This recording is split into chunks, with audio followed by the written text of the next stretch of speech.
Começando mais um Giro Total aqui no YouTube da CBN Floripa e também nas plataformas de áudio para você que gosta de consumir o conteúdo do Giro Total no formato podcast, sempre com eles a nata do comentarismo esportivo catarinense, começando com o Chico Lins. Tudo bem, Chico? Pegou de surpresa aqui. Ah, moleque, bom, quero ver se você tá uma semana com muitos assuntos polêmicos e vamos lá. Já discordei da Jéssica no sábado, do Faraco hoje. E tô a fim de discordar de todo mundo.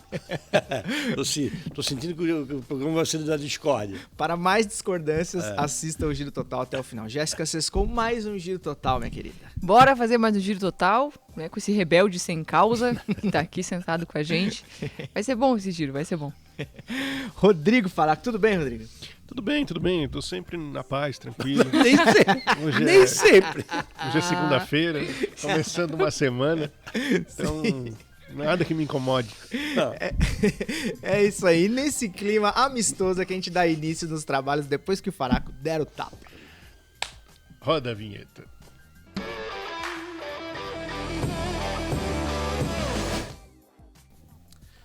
Tudo bem agora? Podemos confiar? Tá indo, né? Tá Dando funcionando? início nos trabalhos de hoje, agradecendo a audiência do último programa, que melhorou mais uma vez. Espero que a gente consiga manter a galera comentando, participando, engajando com os nossos temas. E é assim que o Giro Total fica muito mais legal. Tô sempre ali lendo, respondendo, enfim, interagindo com quem tá consumindo e valorizando o conteúdo que a gente tá criando aqui. Deixa o seu joinha, o seu like se você não deixou ainda e se inscreva no canal da CBN Floripa se você ainda não é inscrito. Jéssica Sescon, o primeiro tema do Giro Total de hoje. Ver se- Difícil. O que eu vou escolher agora? Joga pra cima. Peguei outro. Não quero pegar esse, peraí. Eu não quero pegar esse. Virou diretora. O papelzinho tá dobrado assim, o outro tá sim. assado, entendeu? Então ela... VAR. Ó, Rodada é marcada por pênaltis polêmicos a favor de Corinthians e Internacional. Falem sobre. Jéssica, não dá nem pra falar que os pênaltis foram polêmicos, né? Os pênaltis foram mal marcados. Foram mal marcados. Dois pênaltis... Não, eu acho que... Gostou da abordagem por outro ângulo? É, excelente. Não, eu acho que o Botafogo ter vencido o jogo contra o Internacional foi muito importante pro Botafogo e para todo o Brasil que estava torcendo pelo Botafogo naquele momento, porque o pênalti foi marcado de uma forma muito inacreditável, né? A bola bate na barriga, depois do braço, o VAR que marca esse lance ainda, o que é pior, e ainda expulsa o jogador do Botafogo com 8 minutos de jogo, e é claro que isso influenciaria na partida, então uma marcação que tem que ser avaliada pela CBF, não tem como deixar passar. E o lance do Corinthians muito parecido também, né? Só que o jogador tava com o braço apoiado no chão, dando um carrinho. Então, bate na barriga também primeiro, ele tava com o braço apoiado no chão e ainda assim é marcado o pênalti. Então, fica bem complicado. Já tem acho que pelo menos 4 anos de VAR no Brasil, pelo menos, se não mais, e ainda tem dúvidas em relação à marcação de lances muito parecidos, muito semelhantes. Não é novidade, né? A avaliação de um lance, assim, que a bola bate na barriga, na mão. Pô, acontece diversas vezes a cada ano e ainda se tem dúvida. Tem que ter alguma orientação por parte da CBF, não sei, algum treinamento. Enfim, acho que tá tendo muito problema para uma ferramenta que deveria facilitar. Faraco, o problema está na orientação, está na interpretação dos árbitros, no entrosamento entre a ferramenta digital e o ser humano. Qual que é o BO? não, na verdade é uma grande histeria coletiva, né? A gente vê aí, são erros corriqueiros que aconteceram no futebol brasileiro. De vez em quando. Faz parte, não há terra arrasada. né? Não. Eu acho assim, os caras não estão sabendo lidar com a ferramenta, com a imagem. Esse é o grande problema. Além de a gente ter poucos árbitros que são árbitros autoridades, que realmente entendem o papel deles dentro de campo e sabem lidar com outras indicações, né? Porque o VAR chamar, a gente já discutiu isso muito nos últimos anos, né? Quando que o VAR tem que interferir? Nos erros claros, nos erros mais graves. O VAR chamar também não quer dizer que o árbitro de campo tem que mudar a sua indicação. Por quê? Porque há interpretações. A minha interpretação não é a do Chico, não é a da Jéssica, não é a do César. A interpretação do VAR pode ser diferente da do árbitro de campo, mesmo que eles tenho que buscar uma padronização de acordo com o que estabelece a regra. E para mim é uma atrapalhada geral. Ontem, por exemplo, não se salva nem o de campo, nem o do VAR, do jogo do Internacional. Do jogo do Corinthians, o Braulio está numa péssima fase já há algum tempo, inclusive no nosso cenário catarinense. Perdeu um pouquinho das referências. E pior de tudo que você vai conversar às vezes com essas pessoas e elas vivem num mundo que é só deles. Um mundo paralelo de enxergar algumas coisas que é só deles. E não aceitam a discussão, as ponderações. Então, eu acho que nós estamos num caminho muito ruim, a não ser que haja uma mudança drástica, que já deveria ter acontecido com a entrada do CNM. A gente vai caminhar realmente cada vez mais. Porque imagina, a gente vai ter no final do ano Copa do Mundo, tem 2 árbitros brasileiros. Um deles é o Wilton Pereira Sampaio. Não tem cabimento.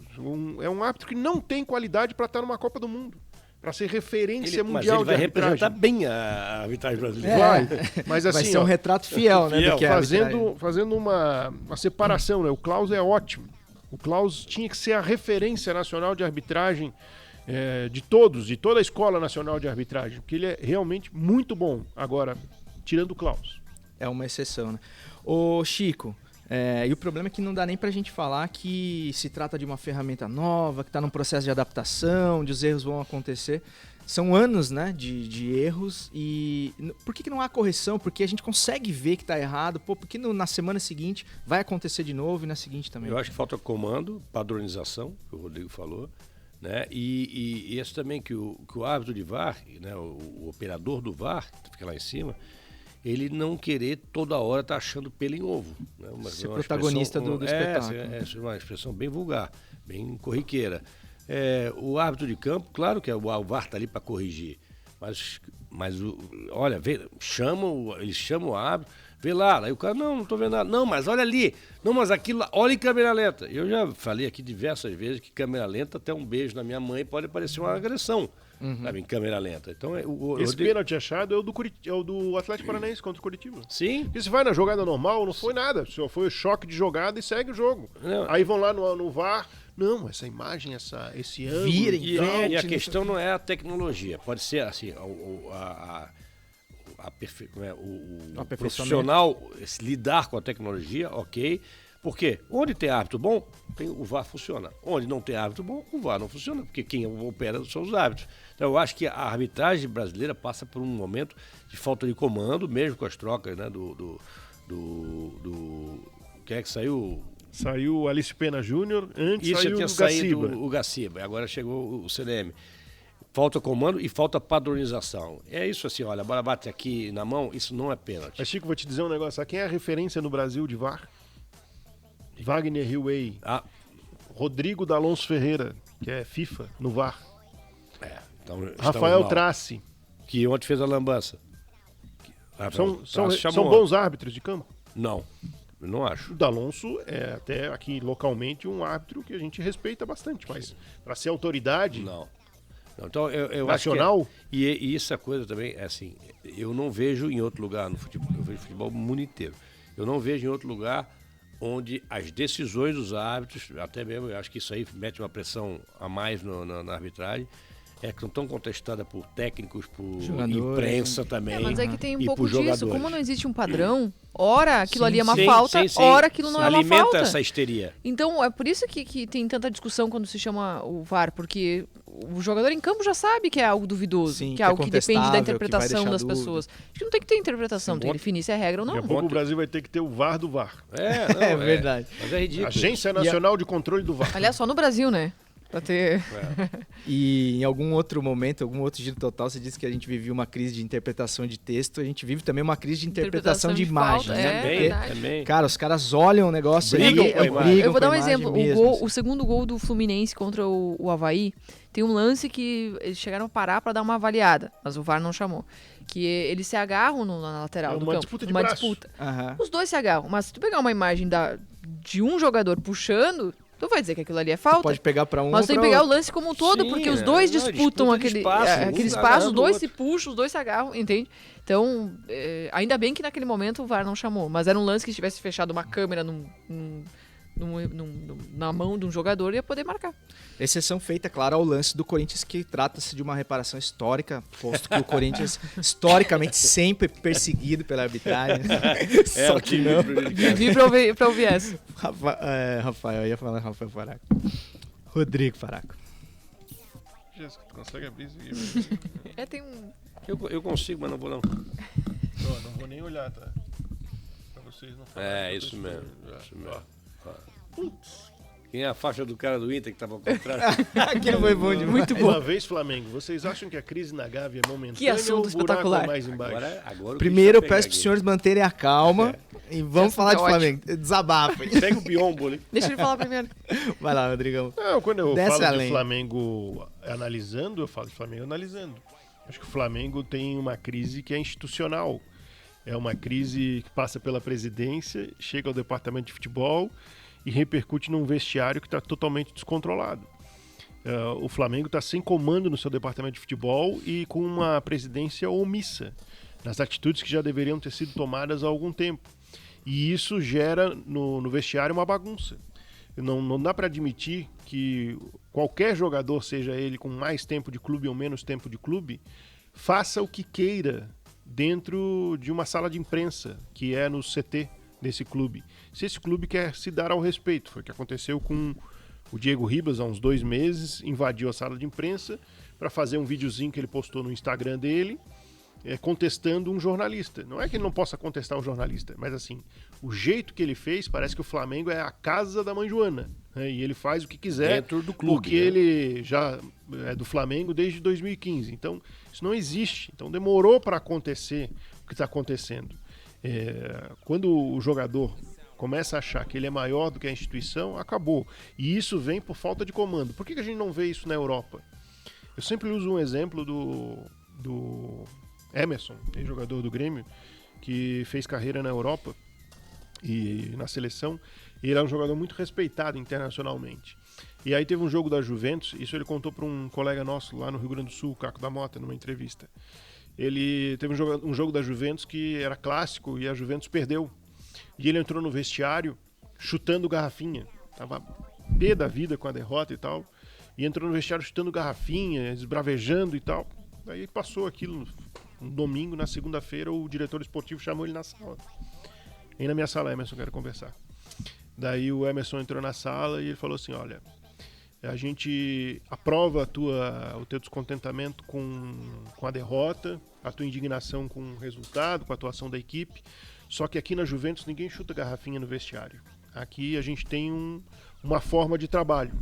Então, esse é um aviso e a gente espera de ti essa linha de profissionalismo. Então, é assim um negócio simples, mas que delimita, coloca o espaço. E no Flamengo não é isso. O Flamengo, tudo pode, tudo acontece.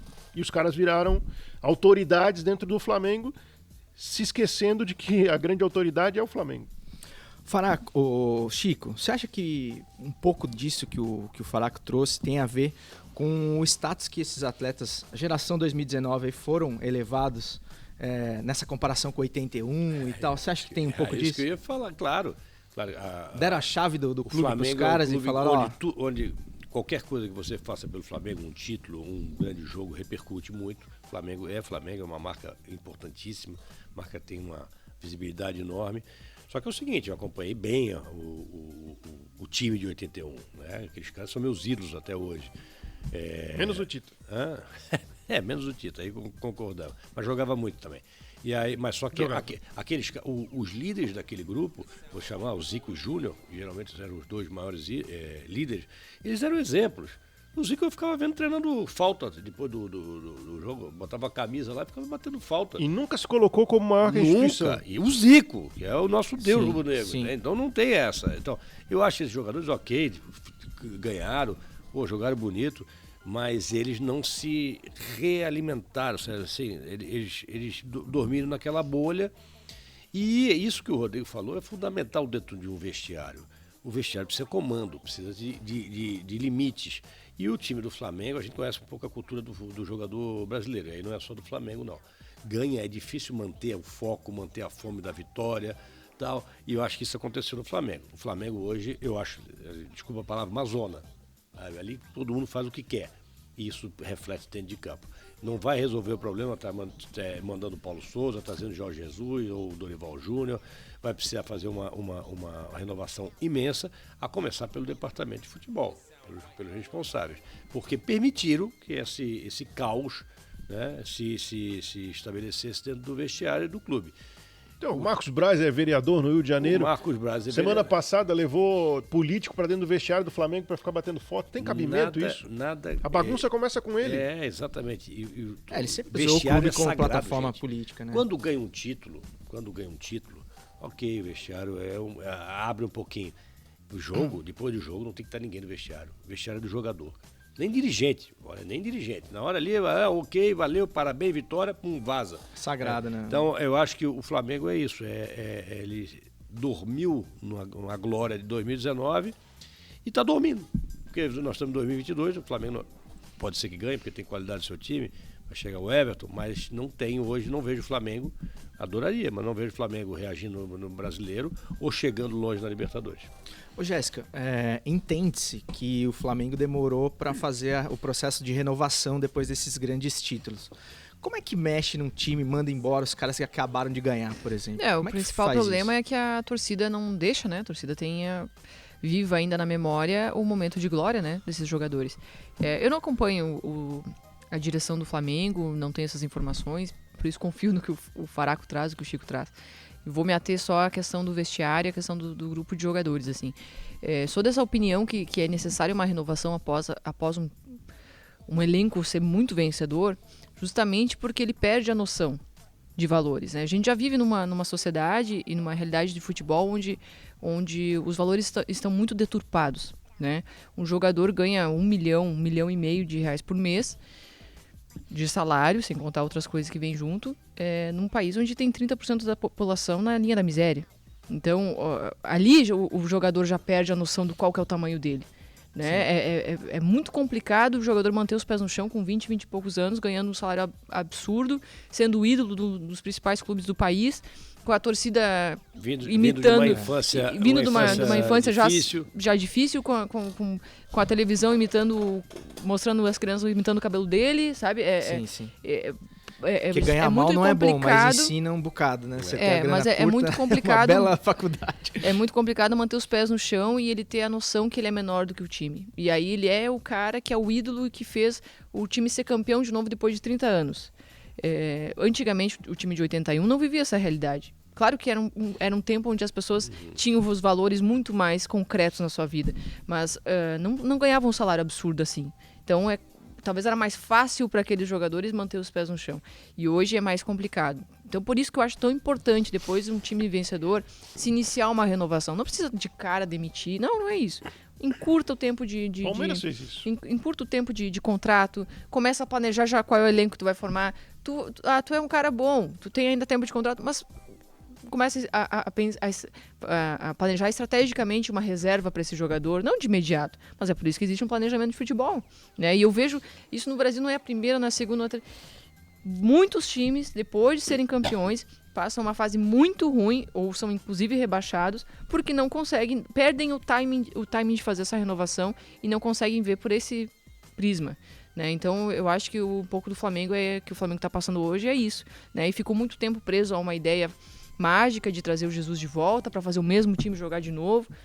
Passa, né? É hora de fazer construir uma nova história. Até o Faraco estava fazendo, a gente está comparando com o Real Madrid. Eu e o Faraco, a gente discorda um pouquinho em termos da renovação. Será? É muito difícil.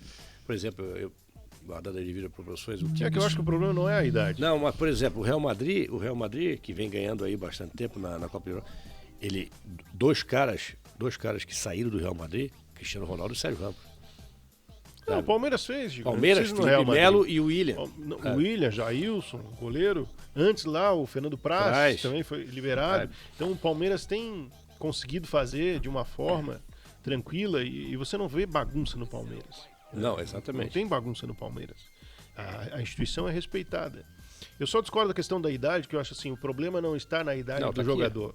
O problema está na planilha. que é profissionalismo. Quanto que esse jogador está correndo, quanto que ele está ganhando nos duelos dentro de campo, quanto que ele está produzindo em termos de assistência, quanto que ele produzia. Você tem que estar na planilha, porque isso aí, ano a ano, você vai vendo o decréscimo ou não. E aí você vai, esse aqui chegou ao fim. E aí você libera, você muda o seu grupo.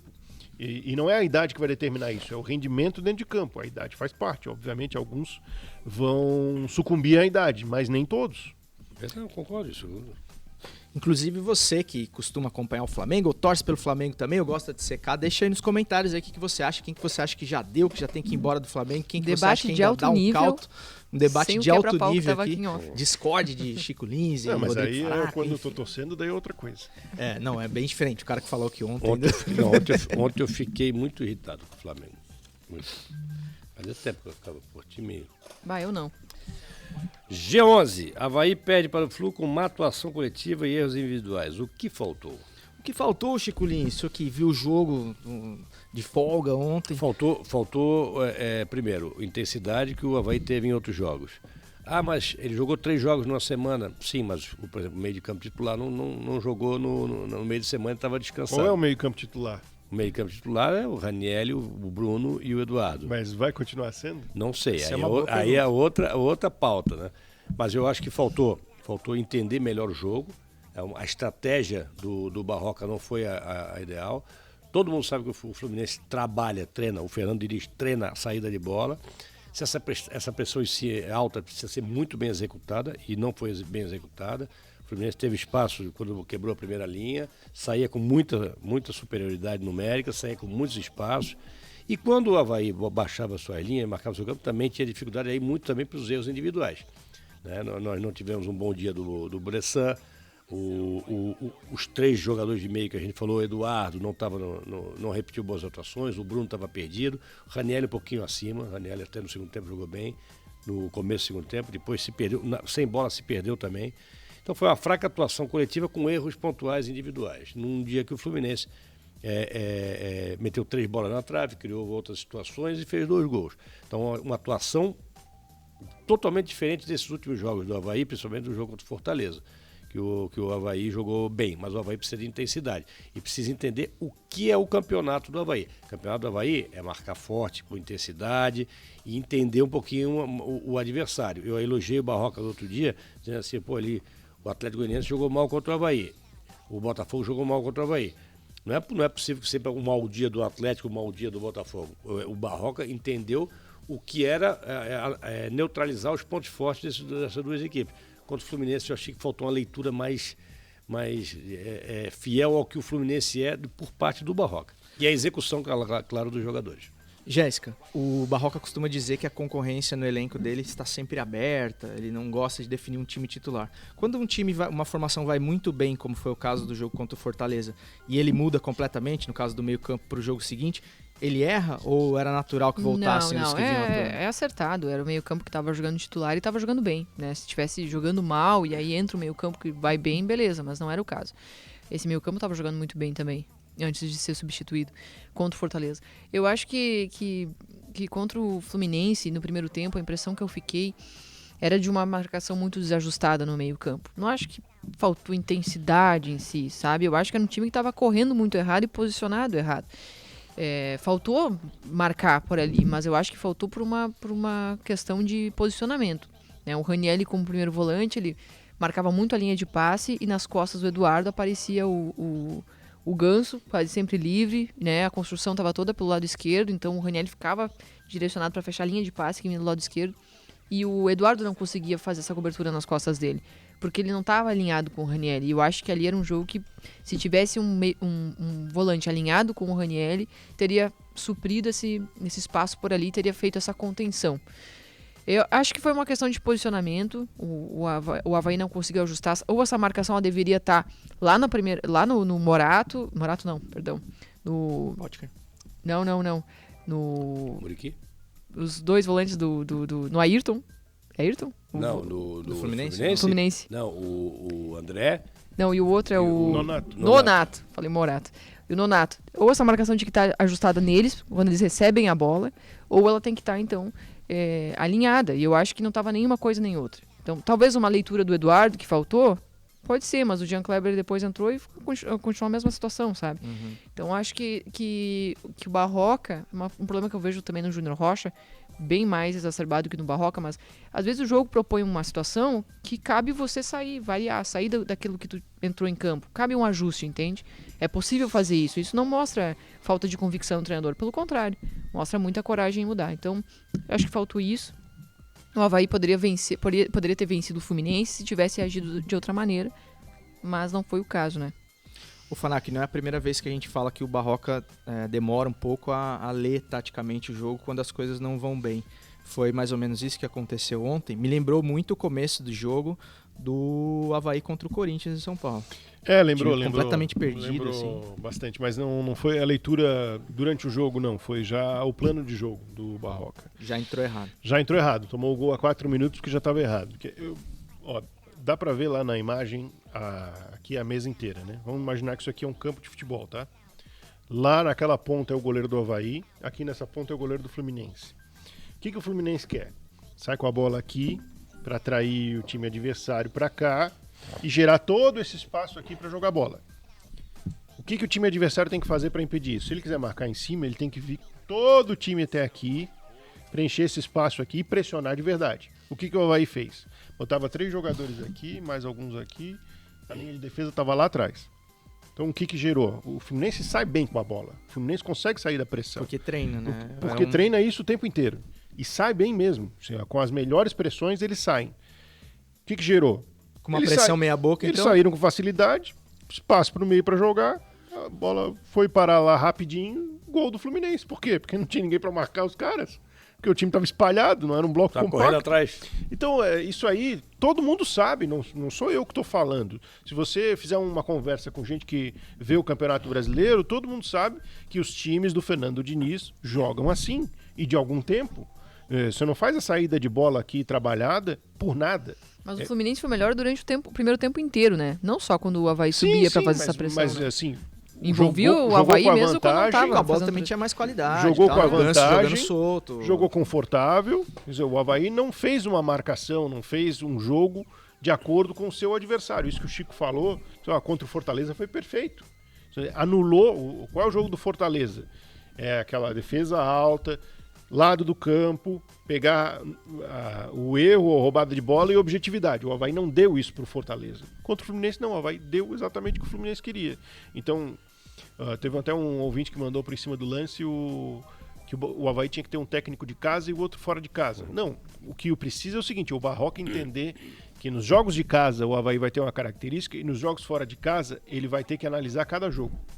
Cada jogo ele pode ter um plano diferente de partida, para fazer o Avaí se encaixar de acordo com o desafio. Ontem que se viu foi o Avaí totalmente alienado ao desafio que ele tinha. Na quinta-feira a gente vai falar mais sobre Avaí e Palmeiras, né? O próximo desafio do Avaí, que realmente é um baita de um desafio.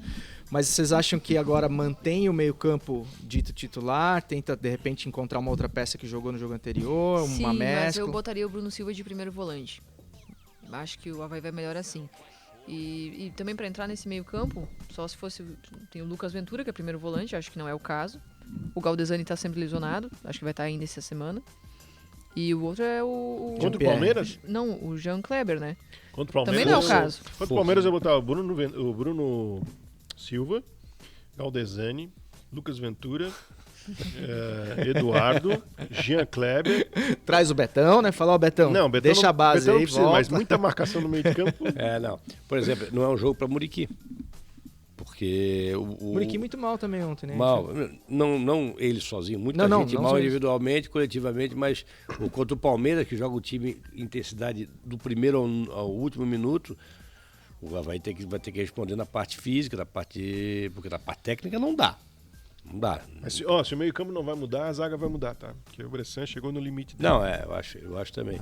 E uma coisa que pode favorecer ao Avaí é que o Palmeiras joga hoje gravamos segunda-feira, contra o São Paulo, joga na quinta-feira contra o São Paulo, contra o São Paulo, Copa do Brasil, joga domingo contra o Avaí e na meio de semana contra a Libertadores, né? Pela Libertadores. Contra o Cerro, né? Contra o Cerro. Então, quer dizer, talvez seja a brecha para o Abel dar uma rodada no time.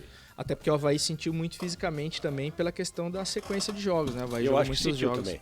Ó, inclusive você que torcedor havaiano aí, deixe a Mas sua não meio de escalação campo, né? Hã? preferida Não, aí pro próximo mas jogo os laterais sim, desculpa, querido. Não, desculpa, pode terminar. Não, no meio de campo porque era um Não, porque o nove. Barroca deu essa desculpa, só que o meio-campo dele descansou durante a semana, né? Mas tá. os laterais e os extremos desequilibrantes também. Nesse sentido. Extremos desequilibrantes. Deixa aí a sua escalação favorita do Avaí, que pega o Palmeiras no próximo domingo na ressacada, e inclusive a presença da torcida será mais do que nunca fundamental.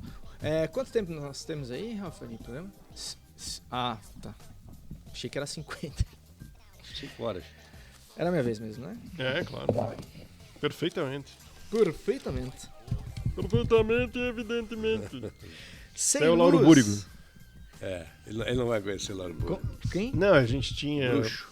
um já falecido, né, um técnico que foi um dos históricos do futebol catarinense, trabalhou com a gente na CBN, e ele usava essa expressão perfeitamente e evidentemente. Como é o nome dele? Lauro Búrigo. Lauro Búrigo. Conhecido Esse como O Bruxo. O Bruxo.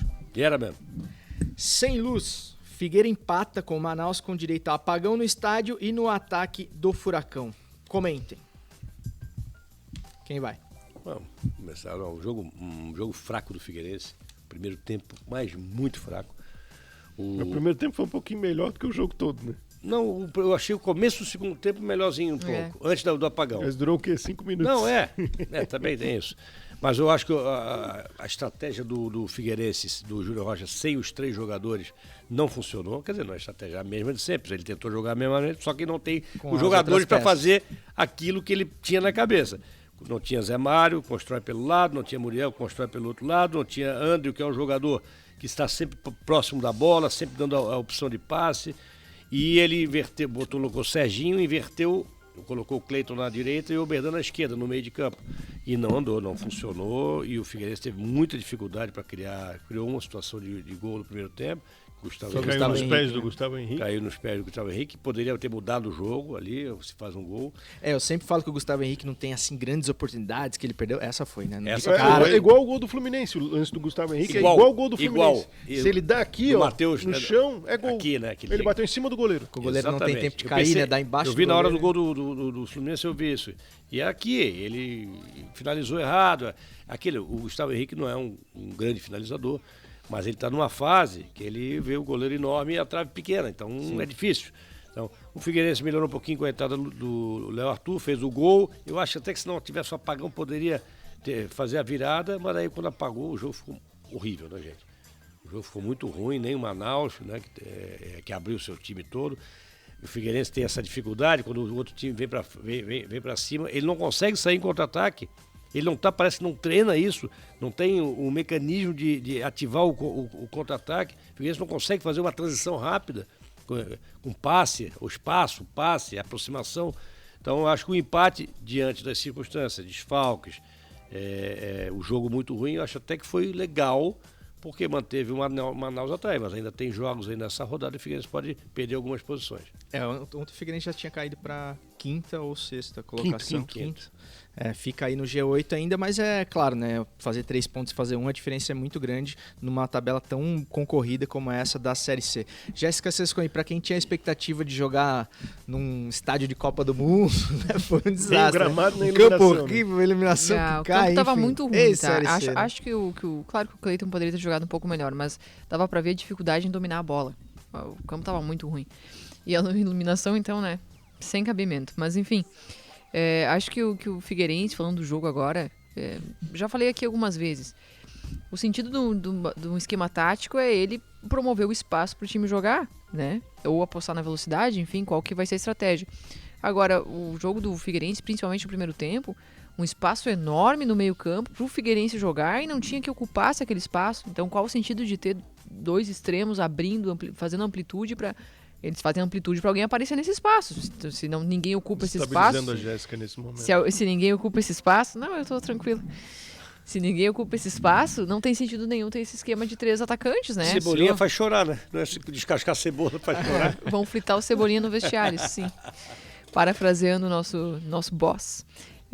Acho que que esse esquema não faz muito sentido. Tem 3 atacantes buscando amplitude, gerando esse espaço no meio sem ninguém ocupar. Então era muito melhor ter deixado 2 atacantes, um meio campo mais povoado, botava um homem por ali. O Manaus não fez uma marcação forte, dava esse espaço para o Figueirense. Então, e aí, em campo mesmo, os jogadores poderiam sair da sua posição e buscar esse espaço. Não necessariamente precisa ter a orientação do treinador. Eu falei no meu comentário na CBN, o futebol ele é intuitivo. É um esporte que nasceu com a gente, né? Quando tu joga na rua, não tem ninguém te ensinando a jogar. Tu vai lá e joga e tu sozinho busca o espaço e toma a sua decisão em campo. Claro que no futebol profissional tu tem que seguir a linha do treinador, mas às vezes quando tu tá percebendo um espaço, tu pode sair da tua posição e ir lá buscar esse espaço pra aparecer pro jogo, é natural. Aliás, é isso que faz a marcação se confundir. Se tu ficar parado lá na beira é muito fácil, facilita demais a vida pro marcador. Então, acho que falta isso ao Figueirense. Talvez a régua esteja alta, talvez esteja cobrando demais. O Figueirense está ainda dentro do G8. Pode ser. Mas eu acho que é arriscado o Figueirense continuar com essa dificuldade em vencer partidas que se apresentam para ele com facilidade para ele conquistar a vitória. Faraco, você acha que a cobrança é exagerada diante do contexto que o Figueirense vive hoje? Não, eu acho que o Figueirense vacilou em alguns jogos e está colocando em risco essa chegada, né, por ele mesmo. E não é desprezando os adversários, não, mas aquilo que a gente viu nos jogos, né? O Figueirense estava ganhando de 3-1 do Ipiranga e tomou o empate. O Figueirense massacrou o Confiança em termos de volume de jogo e oportunidades. 0-0 o jogo. Então, o Figueirense não tem essa alternância, né? Essa possibilidade de ser um time com um repertório maior. Parece que o Júnior Rocha é um técnico de uma nota só. E de uma nota só a música fica pobre, né? E é isso que está acontecendo com o Figueirense. E aí vai jogar fora de casa sem 3 dos principais jogadores de construção, de jogo. Porque a principal jogada do Figueirense é o lado esquerdo, Zé Mário e Andrew. Os dois não estavam. Aí você não tem a alternativa de ter o Muriel lá do lado direito, que também é uma jogada forte do Figueirense. E aí? E o que o time vai apresentar de novidade para suprir essa carência? Que não é só substituir o jogador. Às vezes você precisa substituir o modo de jogar também. Até porque os jogadores que entraram não têm essa característica. Entrar o plano B. Não, o Cleiton era para ser esse cara, né? Então, acho que está faltando isso ao Júnior Rocha, né? E já poderia ter sido construído, porque a gente está no meio do ano. E ele tem um trabalho desde dezembro do ano passado. Então, e a semana inteira para trabalhar, o que é mais grave. Então, ele poderia ter implementado o Figueirense com um repertório maior. Há muito tempo. E isso não acontece. Então, o que a gente espera, e eu confio, o Figueirense ainda forte nesses jogos em casa, por exemplo, o próximo jogo contra o Remo. Acredito que o Figueirense vai fazer vitória. Agora, é a tal história, o Figueirense está se complicando por ele mesmo. Tem uma coisa... E assim, a Série C, ela parece, daqui a pouco ela vem e te apronta. E tem uma coisa, o Manaus veio com praticamente 4 atacantes, né? Veio com os 3 atacantes, com o Pira, que é bom jogador, meio peladeirão assim, mas bom jogador, ali por trás, assim, bem, e não voltava para marcar. E o Figueirense tinha espaço para o meio de campo. E não aproveitou. Então, quer dizer, errando passes fáceis, né? Teve o gol saiu do erro de passe no meio de campo do Cleiton pro Serginho. Errou, daí o Manaus veio, a bola foi na direita, aí cruzou e o Natan Mazeiro não fechou o lado dele. Então, quer dizer, um espaço o time do Figueirense não aproveitou, cara. Talvez em outros jogos aí, nessa reta final, que os jogos vão ser cada vez mais duros, o Figueirense não vai encontrar os espaços que ele teve lá em Manaus. E aí não é desculpa do campo, né, gente? Porque daí quando não encontra os espaços, você justifica a dificuldade, mas quando tem espaço, realmente é porque falta qualidade ou entender melhor o que o jogo propõe. E você, torcedor alvinegro, aí, deixa aí nos comentários também o que você acha que falta para esse time do Júnior Rocha aproveitar os espaços que a Série D, que a Série C está dando. Série D não, pelo amor de Deus. Enfim, o Giro Total de hoje fica por aqui. Quinta-feira tem mais. Tamo junto e segue o jogo.